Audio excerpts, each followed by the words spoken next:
आज हम पढ़ेंगे अपने इस चैप्टर में महाराणा प्रताप के बारे में। महाराणा प्रताप के बारे में हम पढ़ रहे थे राजस्थान के संदर्भ में कि केंद्र के अंदर जो सत्ता थी उसके प्रतिरोध और उसके सहयोग के अंदर राजस्थान में क्या स्थिति थी इसके बारे में हम पढ़ रहे थे। तो हमने इससे पहले रावशेखा और रणथंभौर के शासक हमीरदेव चौहान के बारे में पढ़ा था।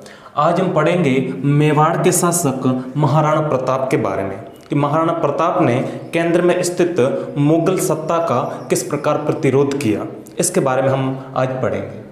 तो सबसे पहले हिंदुआ सूरज, वीर शिरोमणि, राजस्थान केसरी महाराणा प्रताप के बारे में पढ़ेंगे और इनका जो जन्म कहाँ हुआ था, इनका जो जन्म हुआ था, कब हुआ था, कहाँ हुआ था। इनका जन्म हुआ था 9 मई 1540 ईस्वी में। कब हुआ था?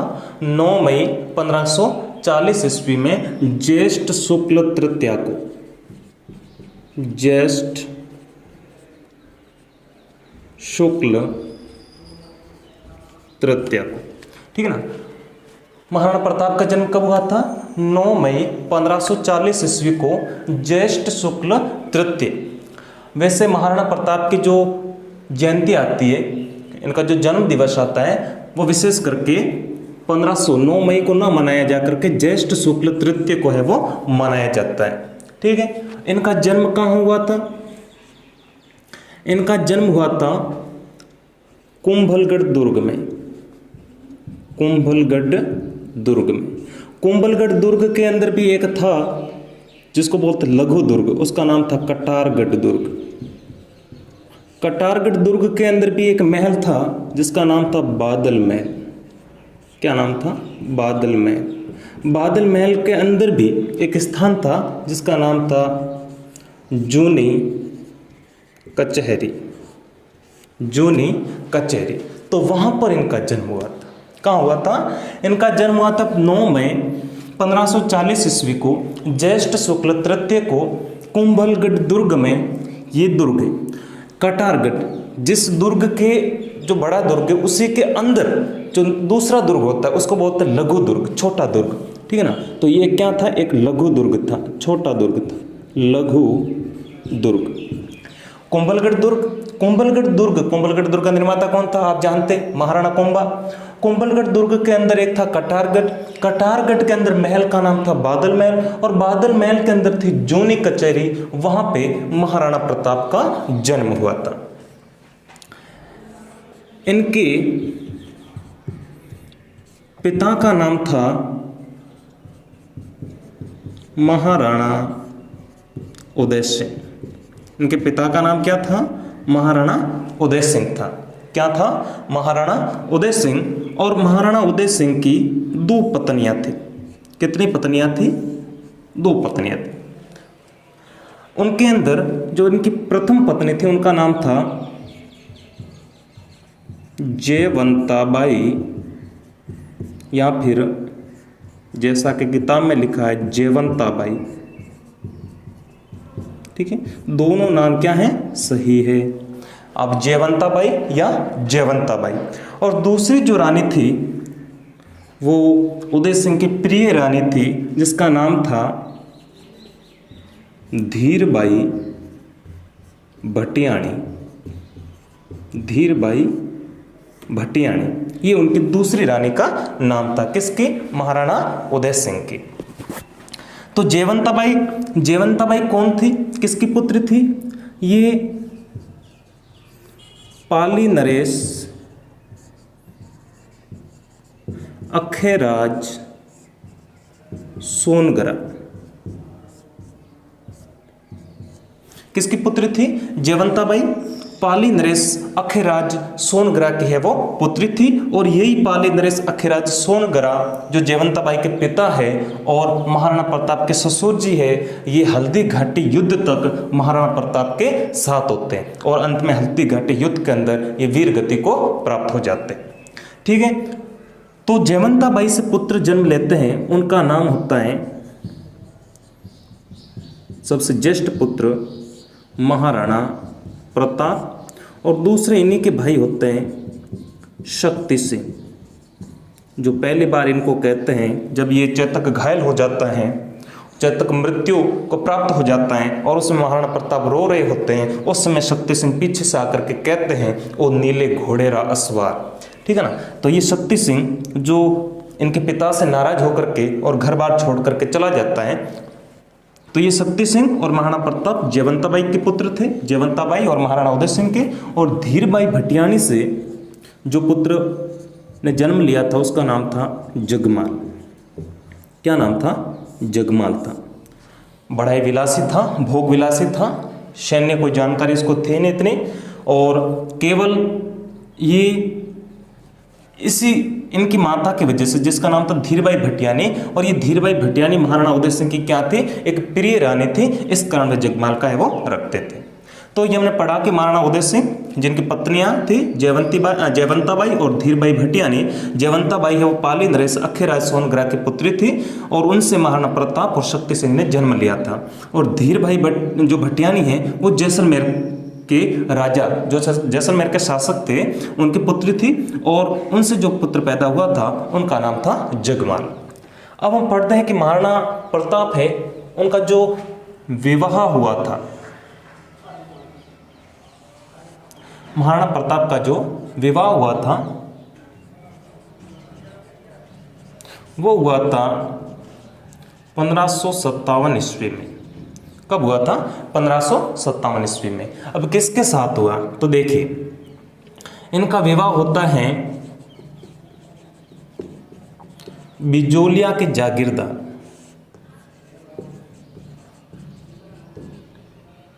बिजोलिया के जागीरदार जिसका नाम होता है रामरख पंवार। क्या नाम होता है? रामरख पंवार। और रामरख पंवार के पुत्र का नाम होता है अजबदे पंवार। क्या नाम होता है? अजबदे पंवार। बिजोलिया के विवाह कहाँ होता है? बिजोलिया जागीरदार में। बिजोलिया के उस समय जागीरदार कौन थे? रामरख पंवार थे। रामरख पंवार के पुत्री का नाम क्या था? अजबदे पंवार था। तो महाराणा प्रताप का विवाह किसके साथ में होता है? अजबदे पंवार के साथ में होता है। ठीक है, कब होता है? 1557 ईस्वी में। ठीक है, और इसी अजबदे पंवार और महाराणा प्रताप से जन्म लेता है अमर सिंह। कौन लेता है? अमर सिंह, अगला मेवाड़ का शासक। और अमर सिंह जन्म लेता है 1559 ईस्वी में। ठीक है, 1559 ईस्वी के अंदर है वो जन्म लेते हैं। तो ये आपने महाराणा प्रताप का सामान्य परिचय अब तक पढ़ा है। उनका जन्म स्थान, जन्म कहाँ हुआ था? 9 मई 1540 ईस्वी को, ज्येष्ठ शुक्ल तृतीया को। कहाँ हुआ था? कुंभलगढ़ के अंदर एक लघु दुर्ग जिसका नाम है कटारगढ़, उसके अंदर बादल महल, और उसके अंदर जो जूनी कचहरी है वहाँ पर इनका जन्म हुआ था। इनके पिता का नाम महाराणा उदय सिंह था। इनकी 2 पत्नियाँ थी, एक का नाम जयवंताबाई था, दूसरे का नाम धीरबाई भटियानी थी। ठीक है ना। और जयवंताबाई है वो पाली नरेश अखेराज सोनग्रा की पुत्री थी, और इनसे जो पुत्र हुए उनके नाम थे महाराणा प्रताप और शक्ति सिंह। और धीरबाई भटियानी से जो पुत्र पैदा हुआ उनका नाम था जगमाल।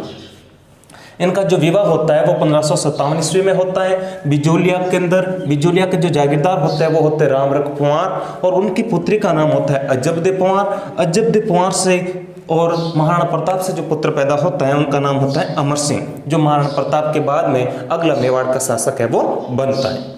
ठीक है, तो ये हमने पढ़ा है मेवाड़ के शासक महाराणा प्रताप के बारे में सामान्य जानकारी।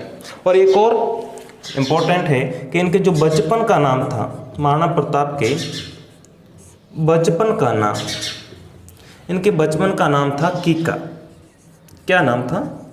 कीका, या फिर कहीं के देखने को मिलता है कूका। ठीक है ना। ये कीका क्या कहते हैं? कीका किसे कहते हैं या कूका किसे कहते हैं? जो उस समय मेवाड़ के आसपास जो जनजाति रहती थी जिसका नाम था भील जनजाति। ठीक है ना। तो भीलों के जो छोटे बच्चे होते थे उनको बोलते थे कीका। तो ज़्यादातर महाराणा प्रताप किसके साथ में रहे? भीलों के साथ में रहे। ठीक है ना। तो इस कारण उनके बचपन का नाम क्या था? कीका था। तो ये तो हमने पढ़ दिया। अब हम आगे पढ़ते इसके आगे की स्टोरी पढ़ते हैं कि आगे क्या होता है। कि यहाँ से मैं बात करता हूँ कि महाराणा उदय सिंह की दो पत्नियां थी, जिसमें एक जयवंताबाई, दूसरी थी धीरबाई भटियानी।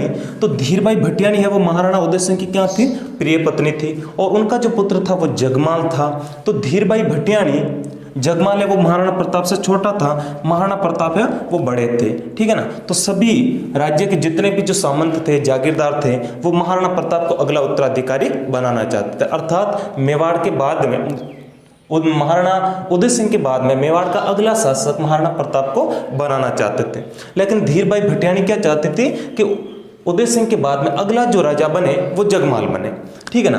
तो इसलिए क्या हुआ कि होली के दिन जब अकबर मेवाड़ पर आक्रमण करता है, और उस समय मेवाड़ के शासक होते महाराणा उदय सिंह, तो अकबर क्या करता है, चित्तौड़गढ़ को जीत लेता है। महाराणा उदय सिंह उस समय चित्तौड़गढ़ के शासक होते हैं, चित्तौड़गढ़ पर राज करते हैं, चित्तौड़ में।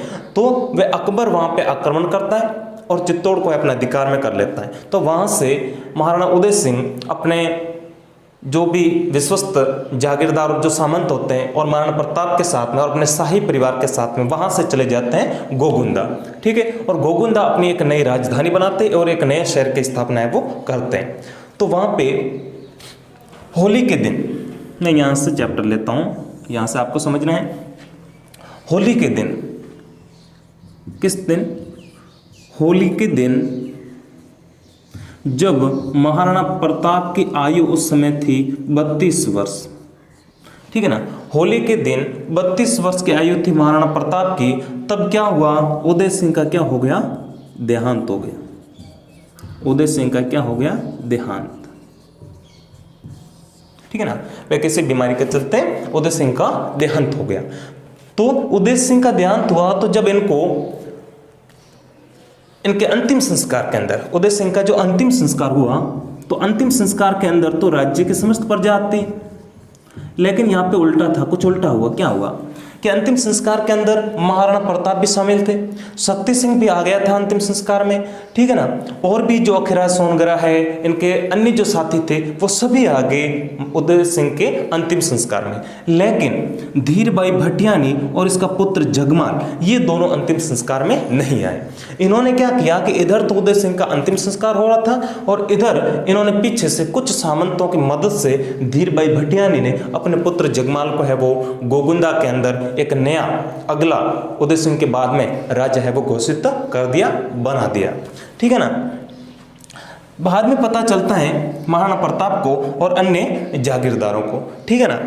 तो अन्य जागीरदार क्या करते हैं कि जगमाल को पद से हटा देते हैं, पदच्युत कर देते हैं, और किसे सम्राट बना देते हैं, महाराणा प्रताप को है वो अगला राजा है वो बना देते हैं। इस प्रकार वह गोगोंदा के अंदर इनका है वो राज्य तिलक होता है, ठीक है। उसके बाद में दूसरा राज्य तिलक होता है कुंभलगढ़ के अंदर, वहां पे उनके इस राज्य तिलक के अंदर रावचंद्र सेन भी शामिल होता है।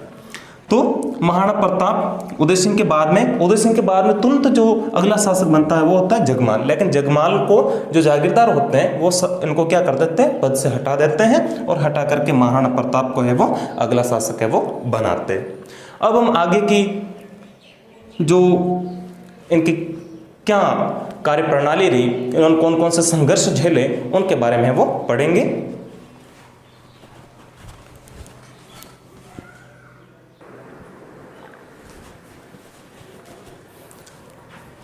यहाँ तक हमने पढ़ा कि किस प्रकार से जगमाल है वो शासक बना, और जगमाल को हटा करके सामंतों ने है वो महाराणा प्रताप को शासक है वो अगला बनाया। तो अब हम जानते हैं कि आगे की क्या स्थिति रही। तो आपको बता दो कि उस समय आगरा के अंदर कौन शासन कर रहा था, आगरा के अंदर शासन कर रहा था अकबर। कौन कर रहा था, अकबर शासन कर रहा था। तो अकबर ने चित्तौड़ को इससे पहले भी उसको अपने अधिकार में किया था। किस समय, जिस समय महाराणा उदय सिंह चित्तौड़ के वो शासक थे। तो अकबर क्या चाहता था कि मैंने उस समय उदय सिंह को अपने सामने झुका नहीं पाया, ठीक है ना। तो क्यों ना अब मैं महाराणा प्रताप को, उदय सिंह को नहीं झुका पाया कोई बात नहीं, लेकिन अब मैं महाराणा प्रताप को अपने चरणों में झुकाना चाहता हूँ, उसको अपने अधीन करना चाहता हूँ, जैसा कि सभी राजा है वो हुए थे। तो इसने क्या किया, इसने 1570 के अंदर, 1570 ईस्वी में नागौर दरबार का आयोजन किया। ठीक है ना। क्या किया इसने? 1570 ईस्वी के अंदर नागौर दरबार का आयोजन किया। और इस दरबार के अंदर क्या था? इस दरबार के अंदर अकबर मौजूद था, उनके कुछ साथ जो भी उनके मंत्री थे वगैरह जो भी थे विश्वस्त, वो उनके साथ में थे। और इसके अंदर होना ये था कि इस दरबार के अंदर जो भी आएगा वो अकबर के अधीनता है वो स्वीकार करेगा। ठीक है ना। तो इसमें बहुत सारे राजस्थान के जो शासक थे उन्होंने अकबर की अधीनता स्वीकार कर ली। हालांकि इसके अंदर 1570 के नागौर दरबार के अंदर राव चंद्रसेन भी गए थे। चंद्रसेन, मारवाड़ के शासक राव चंद्रसेन भी गए थे, लेकिन उन्होंने अकबर की अधीनता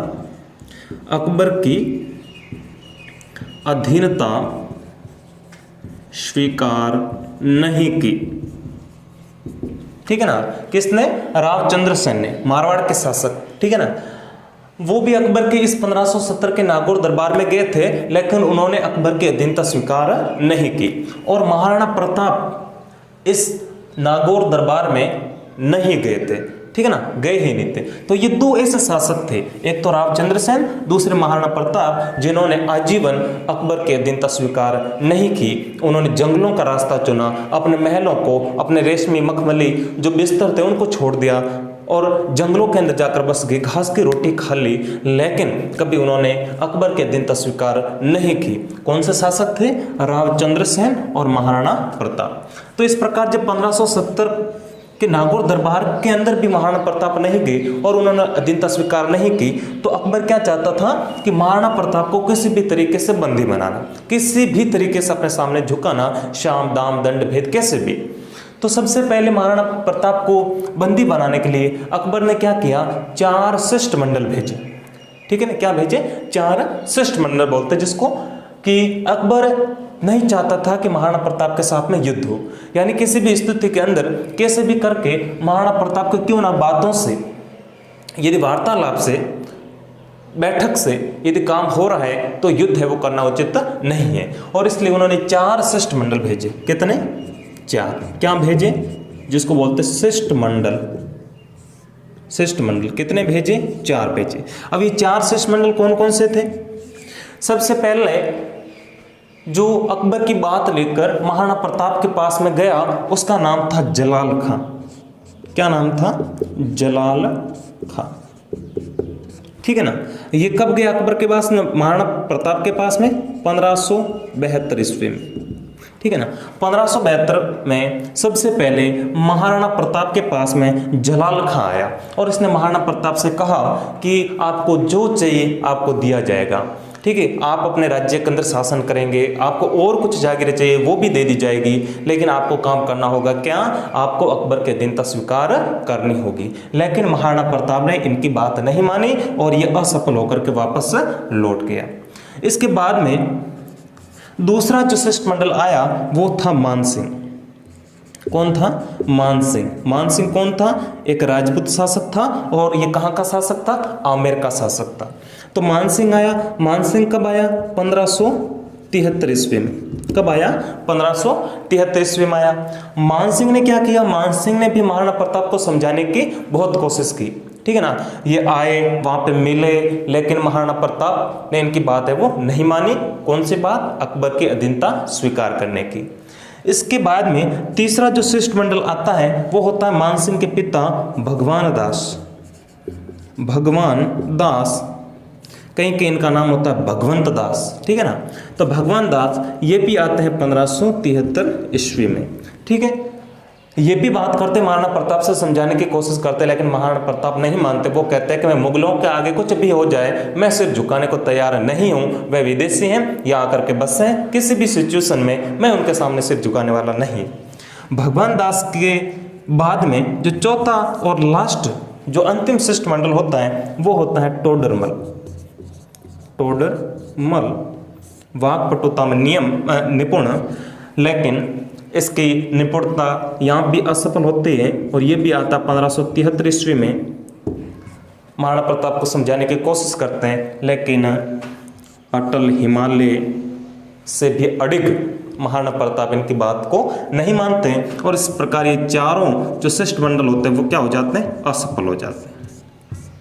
क्या हो जाते हैं? असफल हो जाते हैं। जलाल खां आते पहले, सबसे पहले 1572 में, उसके बाद में मानसिंह आते 1573 में, उसके बाद में इनके पिता भगवान दास या भगवंत दास 1573 में आते हैं, उसके बाद में टोडरमल आते 1573 ईस्वी में। लेकिन ये चारों शिष्टमंडल महाराणा प्रताप को समझाने में असफल हो जाते हैं। और ये जो वार्तालाप की जो कड़ी थी, बैठक की जो कड़ी थी, वो अब यही समाप्त होती है। अब अकबर क्या करता है कि जब वार्तालाप से नहीं माने तो अब क्या करेंगे, युद्ध करेंगे, यानी महाराणा प्रताप को क्या करेंगे, बंदी बनाएंगे, युद्ध करके बंदी है वो बनाना। अब अकबर ने ये रास्ता है वो चुना, किसका, युद्ध का रास्ता चुना कि महाराणा प्रताप के साथ में क्या किया जाएगा, युद्ध किया जाएगा, ठीक है ना। अब इनके बीच में होता है युद्ध, विश्व प्रसिद्ध युद्ध जिसका नाम आपको पता होगा, हल्दी घाटी का युद्ध। कौन सा युद्ध, हल्दी घाटी का युद्ध। एक ऐतिहासिक युद्ध होता है जिसके बारे में इतिहासकार भी एक मत नहीं है। नाम क्या है उसका, हल्दी घाटी का युद्ध। हल्दी घाटी का युद्ध कब होता है, ये होता है 18 जून 1576 को, ठीक है ना। 18 जून 1576 को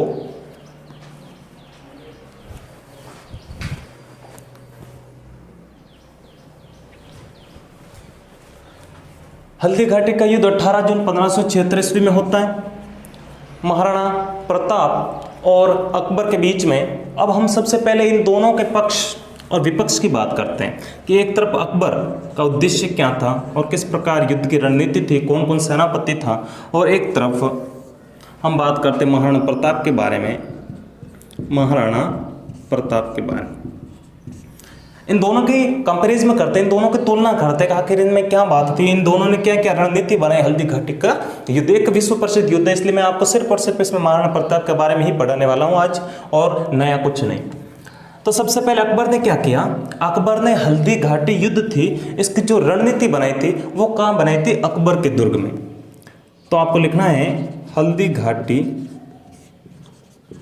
युद्ध की रणनीति अकबर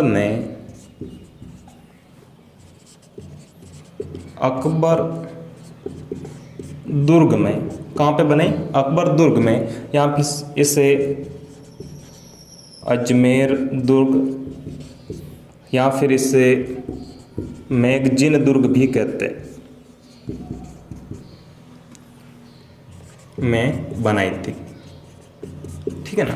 क्या किया, अकबर ने हल्दी घाटी युद्ध थे, इसकी रणनीति कहाँ बनाई, हल्दी घाटी युद्ध की रणनीति अकबर ने अकबर दुर्ग के अंदर, किस दुर्ग में, अकबर दुर्ग में। क्योंकि इसका नाम अकबर दुर्ग क्यों है, क्योंकि अकबर ने ही इसका निर्माण करवाया था, इसलिए इसने अपने ही नाम पर इसका नाम रख दिया अकबर दुर्ग। इसका दूसरा नाम अजमेर दुर्ग या फिर इसको मैगजीन दुर्ग भी कहते थे। इसको मैगजीन दुर्ग क्यों कहा जाता है, क्योंकि जिस समय अंग्रेज यहाँ पे थे तो अंग्रेज यहाँ पे क्या करते थे, यहाँ पे अंग्रेजों के शस्त्रागार थे, इस कारण उनको मैगजीन दुर्ग है वो कहा गया है, ठीक है। और महाराणा प्रताप ने इस युद्ध की जो रणनीति है वो कहाँ बनाई थी, महाराणा प्रताप ने इस युद्ध की रणनीति गोगुंदा में बनाई। कहाँ बनाई, गोगुंदा में बनाई थी। कहाँ बनाई, गोगुंदा में। और महाराणा प्रताप ने बनाई गोगुंदा में और अकबर ने बनाई है वो अकबर दुर्ग के अंदर। अब दोनों का उद्देश्य क्या था, अब बात करते उद्देश्य की कि महाराणा प्रताप का उद्देश्य क्या था और अकबर का उद्देश्य क्या था। अकबर का उद्देश्य था प्रताप को बंदी बनाना। क्या था, प्रताप को बंदी बनाना और उसे अपने अधीन करना। और इधर महाराणा प्रताप का उद्देश्य क्या था,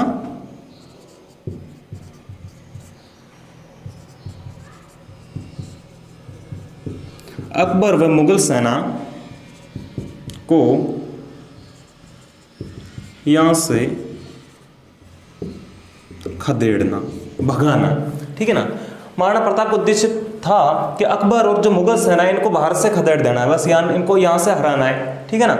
और यहाँ पे इनका उद्देश्य था कि प्रताप को युद्ध के अंदर क्या करना है, बंदी बनाना। अब हम बात करते युद्ध की। हल्दी घाटी युद्ध के अंदर अकबर के सेना के अंदर जो सेनापति कौन था, महाराणा प्रताप की सेना के अंदर सेनापति है वो कौन थे। तो अकबर के युद्ध के अंदर इस सेना का जो नेतृत्व अकबर स्वयं नहीं कर रहा था, कौन कर रहा था, अकबर की तरफ से अकबर की जो सेना थी मुगल सेना, उसका नेतृत्व कौन कर रहा था, उसका नेतृत्व कर रहा था मान सिंह। कौन कर रहा था, मान सिंह। ठीक है, मान सिंह क्या था, यहाँ पे सेनापति था। ठीक है, और सेना के जो आगे की पंक्ति होती है उसको बोलते हैं हरावल। क्या बोलते हैं, हरावल बोलते हैं। ये आपको में से याद रखना है, बहुत काम की चीज है। हरावल बोलते हैं आगे की, सेना के अंदर जो आगे के भाग होता है उसको क्या बोलते हैं, आगे की जो पंक्ति होती है उसको क्या बोलते हैं, हरावल बोलते हैं। तो हरावल का नेतृत्व कौन कर रहा था, अकबर की सेना का मान सिंह कर रहा था। और मान सिंह क्या था, यहाँ पे सेनापति था। ठीक है ना। और मान सिंह के पीछे क्या थी, यहाँ पे ये सारी है वो सेना थी। क्या थी, सेना थी। और इस सेना के पीछे के भाग का जो पीछे वाली जो लाइन होती है उसको बोलते हैं चंदावल। क्या बोलते हैं, चंदावल। और इस चंदावल का नेतृत्व कौन कर रहा था, वो कर रहा था ये व्यक्ति। ये कौन है, पहचान गए, इसका नाम है आसफ खान। क्या नाम था, आसफ खान। चेहरे से पहचान गए होंगे। और ये क्या था, कमांडर था।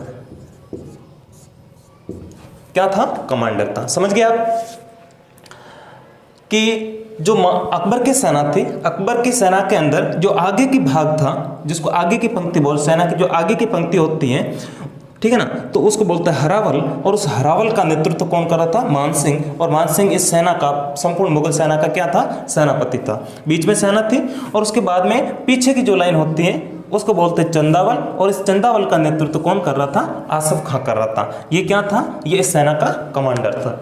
अब यही बात करते हैं यहाँ पे महाराणा प्रताप। यहाँ पे आगे के भाग में हरावल के अंदर कौन था, सेना का नेतृत्व कौन कर रहा था, तो हम बात करते हैं सेना का नेतृत्व ये व्यक्ति कर रहा था। इस व्यक्ति का नाम क्या था, हकीम खां सूरी। ठीक है ना, ये हकीम खां सूरी पठान, इसके पीछे थी सेना, ये आगे नेतृत्व कर रहा था।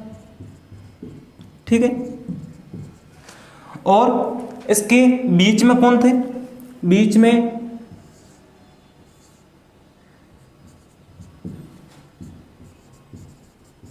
महाराणा प्रताप कमांडर। ठीक है, और ये बीच में थे। और इस सबसे अंत में जो चंदावल की लाइन है, चंदावल, महाराणा प्रताप के चंदावल का जो नेतृत्व कर रहे थे वो कौन था, वो था भील सेनापति राणा पुंजा। राणा पुंजा ये है वो, इसके अंतिम में जो सेना थी, अंत में जो सेना थी उसका है वो नेतृत्व कर रहे थे। ठीक है ना, ये हमने पढ़ा।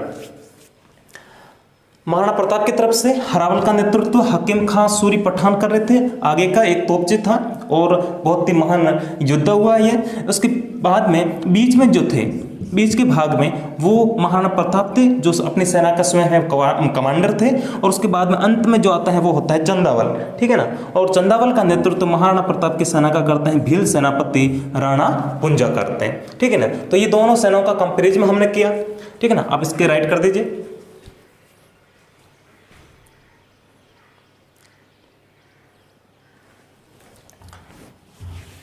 इसके बाद में क्या होता है,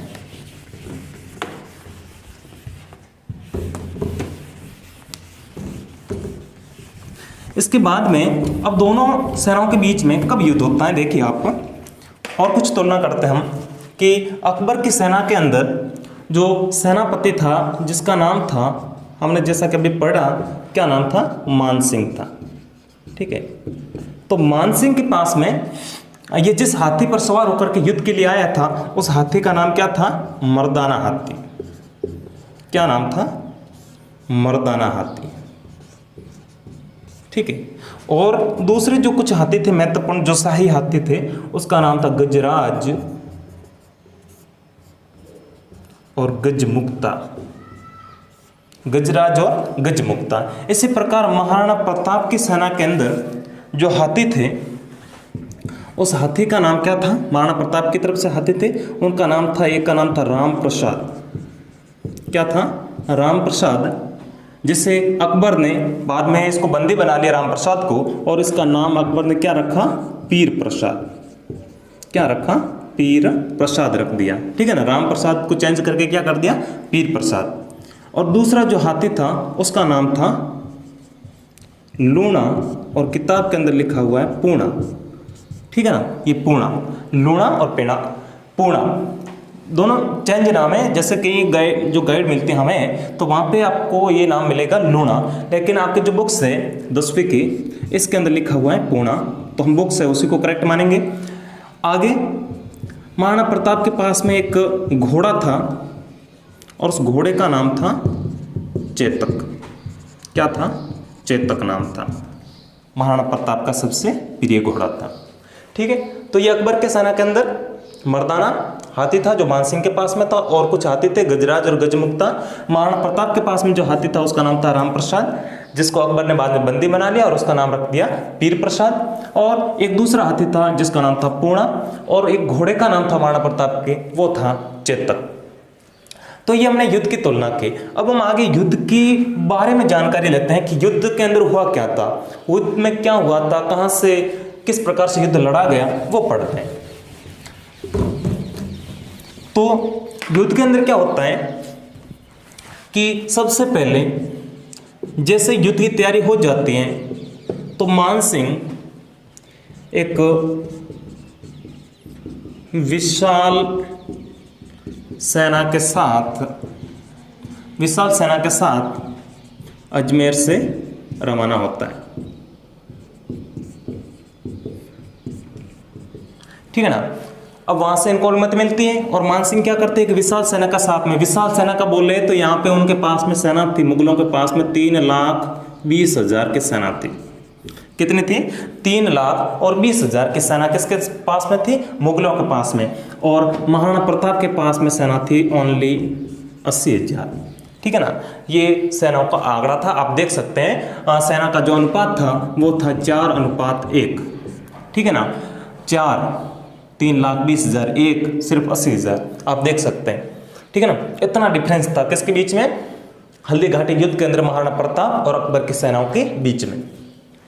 तो मानसिंह वहां से रवाना होता है अजमेर से। अजमेर से रवाना होने के बाद सबसे पहले ये आता मांडवला। कहाँ आता है? मांडवला।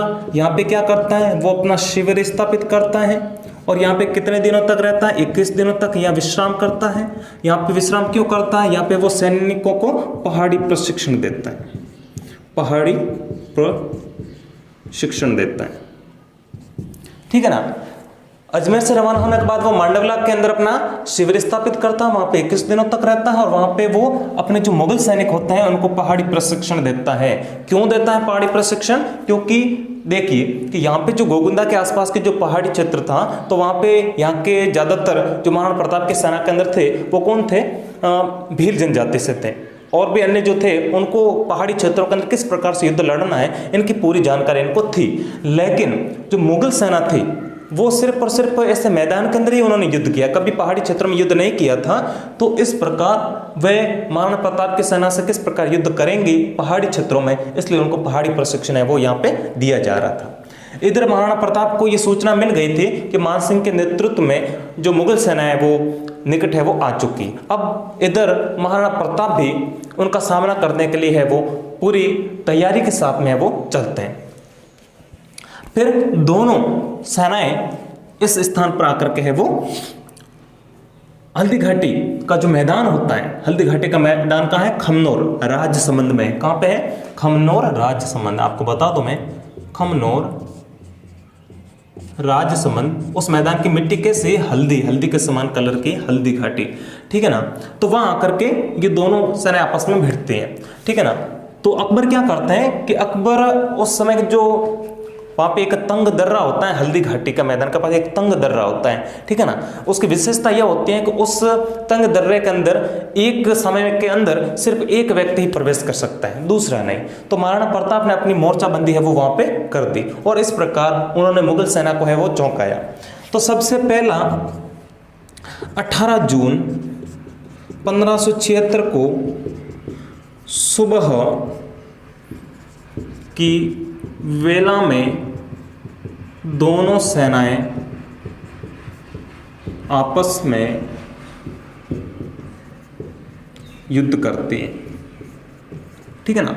सुबह का समय था, 18 जून 1576 की डेट थी, सुबह का समय था, प्रभात वेला थी और दोनों सेनाएं हल्दी घाटी के युद्ध में आकर के है वो डट जाती। ठीक है ना। तो हल्दी घाटी के युद्ध में इधर मानसिंह नेतृत्व कर रहा होता है और इधर हकीम खां सूर पठान वो नेतृत्व कर रहा होता है। तो प्रथम चरण के अंदर जो इनका जो प्रथम चरण था उसके अंदर हकीम खां सूर पठान ने, किसके नेतृत्व में, हकीम खां सूर पठान ने इतना जबरदस्त मुगलों पर आक्रमण किया कि मुगल है वो वहां से भाग गए। क्या हुए, वहां से भाग गए। कहां से, जो मैदान था उसको छोड़ करके भाग। इतना प्रबल वार किया मुगलों पर हकीम खां सूर पठान के नेतृत्व में, भील सेना और राजपूती सेना दोनों साथ में थी। उन्होंने इस प्रकार से आक्रमण किया कि इनके होश उड़ गए, वो वहां से भाग गए। लेकिन जब वो भाग रहे थे तो वहां पे उन्हीं के सेना के अंदर एक सेनापति था जिसका नाम था मिहत्तर खां। क्या नाम था, मिहत्तर खां। याद रखना, ये इंपॉर्टेंट है, मिहत्तर खां। मिहत्तर खां ने एक अफवाह फैलाई सेना के अंदर। क्या अफवाह फैलाई, इसने ये अफवाह फैलाई कि आगरा से, उस समय अजमेर में था अकबर, कि अजमेर से अकबर स्वयं एक विशाल सेना के साथ में हल्दी घाटी के मैदान में युद्ध लड़ने के लिए आ रहे हैं। ये उसने जोर जोर से सभी सैनिकों को सुनाया। तो इससे क्या हुआ कि सैनिकों के अंदर एक जोश आया कि हमारे सम्राट खुद है वो हमारे साथ युद्ध लड़ने के लिए आ रहे। तो उनका है वो एक बल बंधा, उनमें एक जोश आया और वे वापस पूरे मुगल सैनिक इकट्ठा हुए और वापस ये हल्दी घाटी के मैदान में उसी के अंदर आकर के वापस है वो डट जाते हैं। और अब की बार इन दोनों के बीच में होता है भीषण युद्ध होता है। अब क्या होता है कि इधर दोनों हाथियों के बीच में युद्ध होता है, इधर मर्दाना हाथी और इधर होता है राम प्रसाद जो हाथी होता है महाराणा प्रताप का, उन दोनों के बीच में युद्ध होता है। सभी सेनाएं और सभी सेनापति आपस में युद्ध कर रहे होते हैं और उस समय महाराणा प्रताप की नजर पड़ती है। महाराणा प्रताप की नजर पड़ती किस पे, मान सिंह पे। किस पे पड़ती है, मान सिंह पे पड़ती है। ठीक है ना। तो महाराणा प्रताप किस पे बैठे थे, घोड़े पर बैठे थे और घोड़े का नाम क्या था, चेतक। तो जैसे ही चेतक को इशारा किया, चेतक समझ गया और मान सिंह जो एक ऊंचे घोड़े पर बैठा, हाथी पे बैठा था एक होदे के अंदर, तो जैसे ही महाराणा प्रताप ने चेतक को इशारा किया तो चेतक है वो अपने दोनों पैर इस प्रकार से छलांग लगाई कि चेतक ने अपने दोनों पैर हाथी के सिर पर रख दिए और महाराणा प्रताप ने अपने पूरे बल से, अपने पूरी ताकत के साथ में भाले से महाराणा मान सिंह थे उन पर है वो हमला किया। तो मान सिंह है वो झुक गया, वो पीछे हट गया, बच गया और जो महावत था, हाथी को चला रहा था, उस हाथी का जो महावत था वो है वो मारा गया और जो होदा था वो होदा है वो टूट गया। ठीक है ना। परंतु उस मानसिंह का जो हाथी था मर्दाना, उस हाथी की सूंड के अंदर क्या थी, एक जहरीला खंजर था, तलवार आती है। ठीक है ना। वो जहरीला खंजर था। हाथी ने क्या किया कि जो महाराणा प्रताप का चेतक था, चेतक के पीछे वाले जो पैर होते हैं उस पर है वो वार कर दिया जिससे वो जख्मी हो गया। ठीक है ना। तो जैसे वो जख्मी होता है तो जो मुगल सेना होती है, जैसे ही अकबर यहाँ पे युद्ध कर रहे हैं, महाराणा प्रताप यहाँ पे युद्ध कर रहे हैं, ठीक है ना, तो जैसे ही वो घोड़ा है वो घायल हो जाता है, जख्मी हो जाता है, तो जितनी भी मुगल सेना होती है वो क्या करती है, महाराणा प्रताप को यहाँ पे घेर देते हैं, इनको चारों तरफ से घेर देते हैं। ठीक है ना।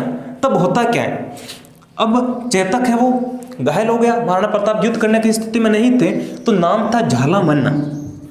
झाला मन्ना ये महाराणा प्रताप के सेनापति थे, मतलब एक वीर योद्धा थे, इनके साथ में युद्ध लड़ रहे थे। तो झाला मन्ना ने देखा कि महाराणा प्रताप को चारों ओर से मुगल सेनाओं ने घेर लिया है, तो ये उन सेनाओं को चीरते हुए आए महाराणा प्रताप के पास में, और महाराणा प्रताप से झाला मन्ना ने कहा कि आप ऐसा कीजिए, आपके पास में जो राज्य से ये जो मुकुट है और जो छत्र है, युद्ध का छत्र होता है वो जो पहनने का आता है, कवच वगैरह, वो मुझे दे दीजिए। ठीक है ना। क्यों? क्योंकि झाला मन्ना और महाराणा प्रताप की जो शक्लें है ना वो मिलती जुलती थी। ठीक है ना, ज्यादा फर्क नहीं था उनमें। तो झाला मन्ना ने कहा कि आप मुझे युद्ध का छत्र और ये मुकुट दे दीजिए, आपकी जगह मैं युद्ध लड़ता हूं और आप यहां से रणभूमि से है वो जाइए और इस अपने को बचाइए।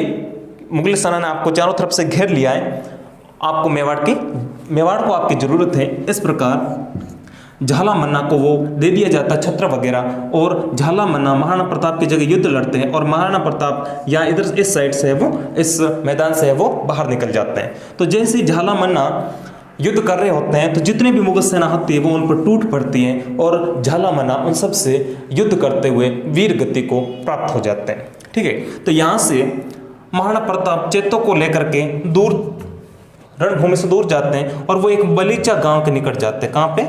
बलीचा गांव के पास में जाते हैं। तो वहां पे एक बीच में आता नाला, पानी का नाला आता है।